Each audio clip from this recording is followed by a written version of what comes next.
तर्जुमान मजलिस बचाओ तहरीक मोहम्मद अमजदुल्ला खान खालिद ने रियासती हुकूमत के सेक्युलर होने के दावे पर तबसरा करते हुए कहा कि तेलंगाना हुकूमत एक सर्वे नॉन एग्रीकल्चरल प्रॉपर्टीज सर्वे अपडेशन धरानी पोर्टल पर अपडेट करवा रही। उन्होंने इस पर मुख्तलिफ शुकूक व शुबहात का इजहार किया। उन्होंने बताया कि टीआरएस हुकूमत के इख्तिदार संभालते ही रियासत भर में समग्र सर्वे करवाया गया था। उन्होंने सवाल किया कि क्या वो डाटा काफ़ी नहीं। हुकूमत की मुख्तलिफ महकमे जात लैंड सर्वे डाटा, बल्दिया का डाटा, टैक्स का डाटा, बरक़ी आबरसानी रजिस्ट्रेशन डिपार्टमेंट व दीगर में तफसीलात दर्ज हैं। बावजूद इसके मजीद एक और सर्वे की क्या ज़रूरत आन पड़ी है। उन्होंने इस बात के ख्याल का इजहार किया कि कहीं हुकूमत बीजेपी के एनपीआर, एनआरसी और सीए के बैकडोर से एंट्री तो नहीं करवा रही। अमजदुल्ला खान खालिद ने कहा है कि हम रियासती हुकूमत पर कैसे भरोसा करें। टीआरएस ने सदर जमहूरिया, नायब सदर जमहूरिया, आर्टिकल 370 तलाक सलासा, शरीयत में मदाखलत के कानून व दीगर पर बीजेपी का साथ दिया। इसके अलावा इस सेक्युलर हुकूमत ने सेक्रेटरीट में मसाजिद की शहादत का वाकया नताइज हमारे सामने मौजूद हैं। उन्होंने अपनी सोच का इजहार करते हुए कहा है कि मुझे महसूस होता है कि ये पीछे के रास्ते से एनपीआर पर अमल कर रही डाटा मरकजी बीजेपी हुकूमत को फराहम करने की उम्मीद है। उन्होंने मुसलमानों को बेदार होने की जरूरत पर जोर दिया।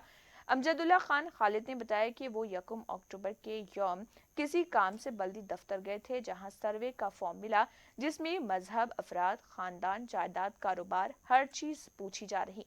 मैंने टीआरएस की तायद करने वालों और उलमा व मशाइखीन व दीगर से इस सिलसिले में तफसीलात बताने की अपील की। इस सिलसिले में मस्कुरा मंदरजा बाला से इस्तफसार पर एक दो अफराद के अलावा किसी ने जवाब देना मुनासिब नहीं समझा, जबकि एक उर्दू रोजनामे में इसकी तफसील आई। उन्होंने तेलंगाना के वजीर मोहम्मद महमूद अली, मुस्लिम एडवोकेट्स जेएसी, टीआरएस के कायदीन व दीगर से गुजारिश की कि वो इस सिलसिले में मालूमात फराहम करें ताकि वो मुतमईन हो सकें। उन्होंने मजीद कहा कि जिस तरह आसाम और वेस्ट बंगाल में मुसलमानों के लिए ज़मीन तंग की गई, मुस्तकबिल में हमारा भी हशर उसी तरह होने का इम्कान है। लिहाजा मुस्लिम उलमा, मशाइखीन, अज़ाम, दानिशवरान मिल्लत को इस पर गौर करने की ज़रूरत है। उन्होंने कहा कि मेरे इस ख्याल से इत्तफाक रखना ज़रूरी है, लेकिन इस सूरत हाल में वो मुझे मुतमईन करें।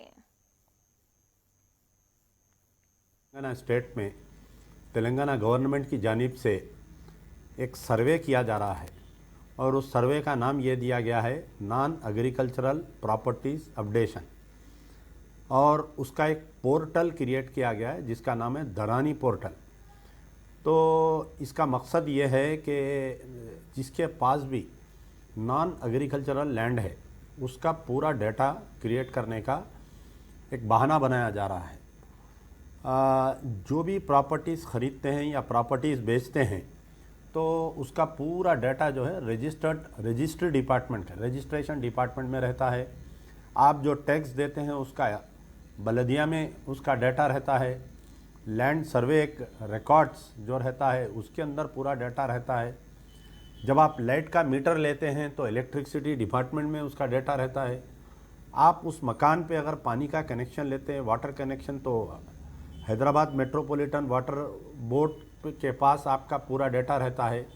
तो ये तमाम यानी हर वो डाटा रहता है जो प्रॉपर्टी का होल्डर है उसका जो है जितने भी रजिस्टर्ड प्रॉपर्टीज़ है इनको पूरों को आधार कार्ड से लिंक किया गया है। आधार कार्ड में उसका डाटा रहता है।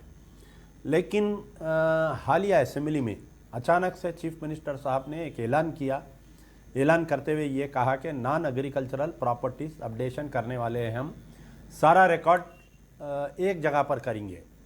तो कई लोगों की नज़र से इसका नहीं गुजरा, लेकिन 1 अक्टूबर के दिन मेरा इत्तेफाक हुआ था एक बल्दिया दफ्तर को जाने का। जब मैं गया तो वहाँ पर एक फॉर्म, ये जो नॉन एग्रीकल्चर प्रॉपर्टीज़ अपडेशन का ये फॉर्म मेरे हाथ को लगा। इस फॉर्म में जो है टोटल 10 स्टेप्स है, यानी 10 कॉलम दिए गए हैं। आपके घर पे बलदिया की तरफ से लोग आएंगे। बलदिया में इतना स्टाफ नहीं है तो टीचर्स, गवर्नमेंट टीचर्स को, रेवेन्यू डिपार्टमेंट के स्टाफ को एनरोल किया गया है। आपके हर मकान पर आकर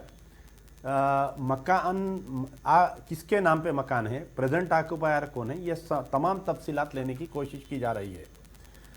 मकान किसके नाम पे है, रजिस्ट्रेशन डिपार्टमेंट में पूरा रिकॉर्ड है, आप किससे खरीदे, ओपन प्लाट लिए या घर बनाए, कितनी बिल्डिंग है वो टैक्स डिपार्टमेंट में पूरा है जिसके हिसाब से टैक्स आता है। तो आया ये अपग्रेडेशन क्यों किया जा रहा है, ये डाटा क्यों क्लियर किया जा रहा है। जब मैंने फॉर्म को गौर से देखा तो इसके अंदर जो 9 स्टेप्स है उसमें स्टेप नंबर